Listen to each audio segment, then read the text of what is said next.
Fil-Parlament fuq talba tad-deputat Laburista Carmelo Abela, il-Ministru Chris Sajt ta' rendikont dettaljat ta' kif il-Ministeru mmexxi minnu se jkun qiegħed inaqqas in-nefqa tiegħu bħala parti mill-pjan tal-Gvern li jnaqqas l-ispiża b'40 miljun euro. Fil-waqt li Lorenz Gonzi fil-jiem li għaddew iddikjara li l-kampanja tal-Kunsilli Lokali tal-Partit Nazzjonalista se tkun qed tiffoka fuq il-familja, fatti mogħtija fil-Parlament fuq insistenza tal-Oppożizzjoni u l-qatt ma kienu ħarġu jagħtu stampa għal kollox differenti.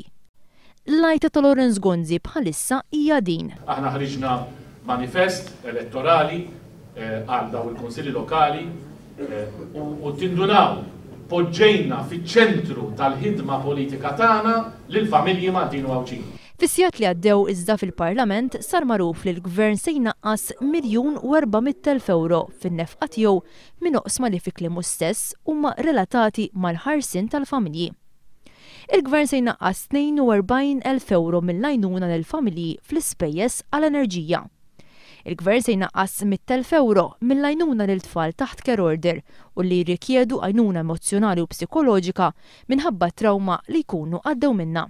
Il-Gvern se jnaqqas ukoll 100,000 euro mill-għajnuna offruta lill-organizzazzjoni Fejda u San Ġan Antid, żewġ residenzi li jilqgħu xebbiet ta' bejn il-11 u 19-il sena li għandhom diffikultajiet personali, soċjali u familjari. 100,000 euro oħra se jitnaqsu mill-għajnuna lill-organizzazzjonijiet tal-volontarjat. Il-Gvern se jnaqqas 100,000 euro wkoll minn dik li hija assistenza offruta lill-anzjani biex jgħixu ħajja indipendenti. Il-Gvern naqqas ukoll il-budget ta' organizzazzjonijiet li jaħdmu favur il-ħarsien tal-familja u l-individwi. Lill-Kummissjoni Nazzjonali Persuni b'Diżabilità tnaqsula 48,000 euro.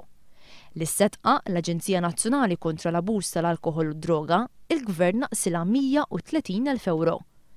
Lill-appoġġ l-Aġenzija Nazzjonali għat-Tfal u l-Familji fil-Bżonn, il-Gvern naqsilha 178,000 euro. L-Aġenzija Support li toffri servizzi lil persuni b'diżabilità, il-Gvern naqsilha mill-baġit tagħha 407,000 euro.